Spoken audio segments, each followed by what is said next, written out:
નમસ્કાર, ટીવી9 વિશેષ સાથે હું છું જયેશ। પોરબંદર જિલ્લામાં ભારે મેઘ ખાંગા થઈ ચૂક્યા છે। પોરબંદર જિલ્લામાં 24 કલાકમાં 14 ઇંચ જેટલો વરસાદ ખાબક્યો છે।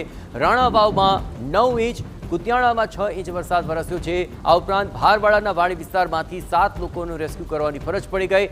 બગવદર કિંગરખેડ વચ્ચે વાડી વિસ્તારમાંથી 2 લોકોનું રેસ્ક્યુ કરવામાં આવી છે। આ ઉપરાંત વાડી વિસ્તારમાં ફસાયેલા લોકોની બચાવની કામગીરી જોવા મળી। અતિ ભારે વરસાદ અને મિની વાવાઝોડાને કારણે વૃક્ષો ધરાશયી થયા હોવાના અહેવાલ છે। પોરબંદર શહેરમાં 15થી વધુ વૃક્ષો ધરાશયી થઈ ચૂક્યા છે।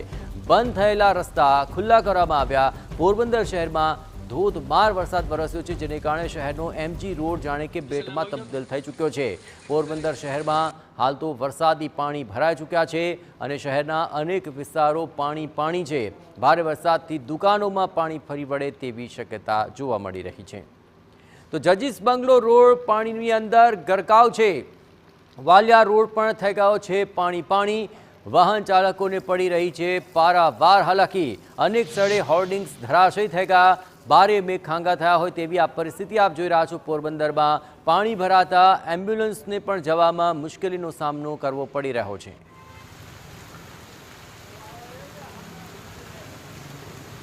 જુઓ, આ એમ્બ્યુલન્સ અટવાઈ પડી છે પાણીને કારણે। ગઈકાલે સાંજે જે અનરાધાર વરસાદ વરસ્યો તેને કારણે વાડી વિસ્તારની અંદર ફસાયેલા લોકોના રેસ્ક્યુની કામગીરી હાથ ધરવી પડી હતી। અત્યાર સુધીમાં 11 લોકોનું રેસ્ક્યુ કરવામાં આવ્યું છે। તો પોરબંદરના હેડક્વાર્ટર નજીક બસ ખાડામાં ધસી ગઈ। માટીમાં પોલાણ હોવાને કારણે આ ઘટના ઘટી છે। જો કે સદનસીબે બસમાં કોઈ મુસાફર સવાર ન હોવાને કારણે જાનહાનિ ટળી છે, પણ માટી પોચી પડી અને ત્યાંથી આ મોટી બસ ત્યાંથી નીકળી તો તે અંદર ધસી પડી હતી।